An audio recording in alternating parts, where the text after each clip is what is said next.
Yesterday on YouTube, I get the military fails your first definition of a cult.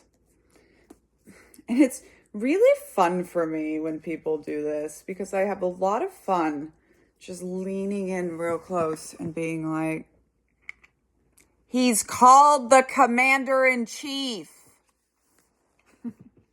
But no, really, I love when people try to take me to task about the charismatic leader part of the cult definition. And first of all, I love it when organizations are like, well, we're not a cult because we don't have a single leader. Like, you know what? Organizations that aren't cults or like cults in any way never have to do. They don't have to say we're not a cult because it just doesn't come up. So, but I do love when people ask me about charismatic leaders because I have written about 25 pages of research on the charismatic leader, and because I know it's something that is highly, highly misunderstood. So there are two different meanings when we talk about charisma. One is what people think of, which is charm, likability, tallness is a big part of what we assume is charismatic, in my opinion, literally being larger than life. Taylor Swift is quite tall. This is some stuff I've wrote about the charismatic leader, because the second form of charismatic authority is what we are talking about in cults, and it has nothing to do with charm. This is from my forthcoming book, the book I'm working on now, The Culting of America. And I am Daniella, scholar of cults, extreme groups, and extremely bad leadership. My first book is Uncultured, a memoir where I take you from growing up in the Children of God cult into the U.S. Army cult. A sociologist named Max Weber, who is famous for being one of the founding fathers of sociology, and who therefore has somewhat of his own cult following, gave us the term charismatic authority. The term itself has decidedly religious origins, where outstanding qualities are seen as a gift from God, a kind of divine endorsement that gives the leader his authority. Weber generalized this concept for use in the everyday. And in the 2020s, the concept of charismatic leaders is applied broadly to politicians, military leaders, celebrities, CEOs, and many others. Weber defined the difference between power and authority by telling us that power can be exerted by the use of force or violence. Authority, by contrast, depends on the acceptance by subordinates of the right of those above them to give them orders or directives. Charismatic authority is often the most lasting of regimes because the leader is seen as infallible, and any action against him will be seen as a crime against the state. Charismatic rule is often seen in authoritarian states, dictatorships, autocracies, and theocracies, the kind of governing we thought we left behind in the Enlightenment. Max Weber posited that humans needed charisma to replace the disenchantment we felt as a result of advancing so much that we lost the concept of magic in our lives. He wrote in 1913 that charisma was a word applied to a certain quality of an individual personality by virtue of which he is considered extraordinary and treated as endowed with supernatural, superhuman, or at least specifically exceptional powers or qualities. And when we are speaking about endowed, no pun intended, anyone who lives in a household where the man is considered the head of the household simply because he's been endowed as a man is living with a charismatic authority, whether or not that individual man is charming. Same thing for leaders throughout anywhere we find leadership. If we've given them authority over us because of some qualities about them, it is charismatic authority. These are such as are not accessible to the ordinary person, but are regarded as of divine origin or exemplary. This is why cult leaders focus so much on their unique talents, because they want you to feel that they are exemplary. Notice all that religious sounding language? The charismatic leader brought back some of that sense of divine magic, but at a cost. One of the synonyms Weber suggested for charismatic leadership was domination. And he said that charismatic leaders eventually develop a cult of personality, often not by their own doing.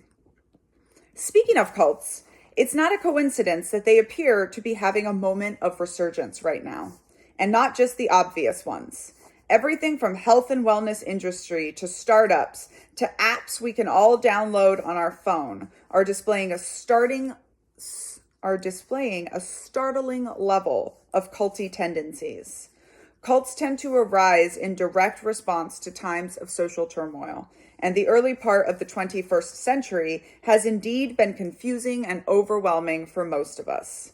Amanda Montell, author of Cultish, The Language of Fanaticism, and the host of the popular podcast Sounds Like a Cult, and the author of the new book, The Magical Age of Overthinking, something like that, tells us that American unrest, with a corresponding lack of top-down social systems that other developed nations enjoy, also known as socialism, by those in the cult of late-stage capitalism, was also responsible for the rise of cultish movements throughout the 1960s and 70s, when the Vietnam War, the civil rights movements, and both Kennedy assassinations and MLK knocked U.S. citizens unsteady. At the time, spiritual practice was spiking, but the overt reign of Protestantism was declining.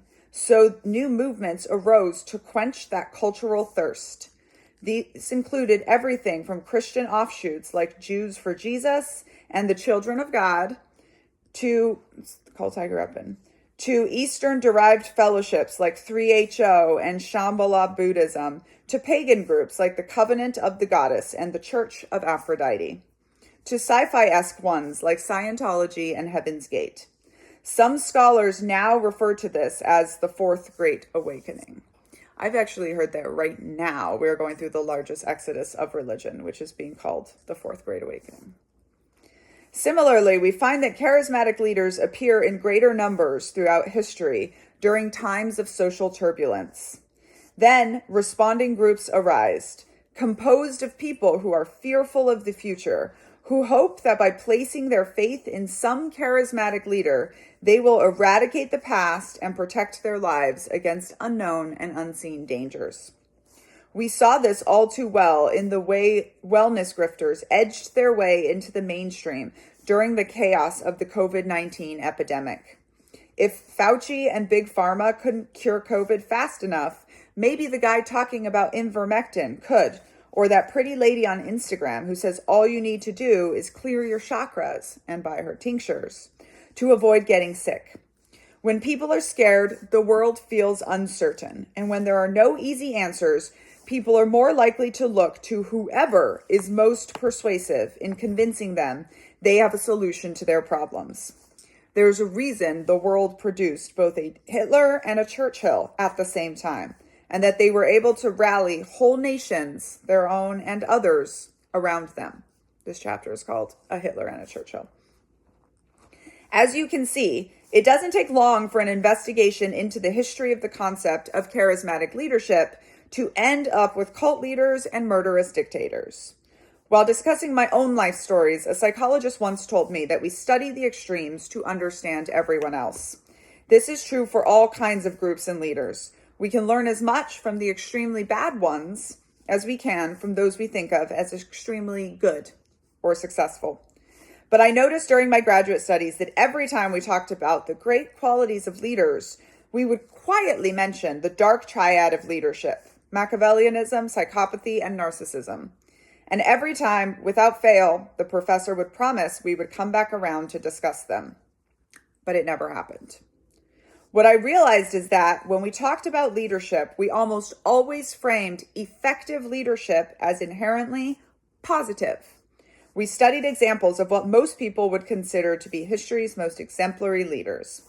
If someone meets our definition of a good leader, whatever that might be at that point in history, we don't spend a lot of time examining the darker sides of the very same qualities that got them there.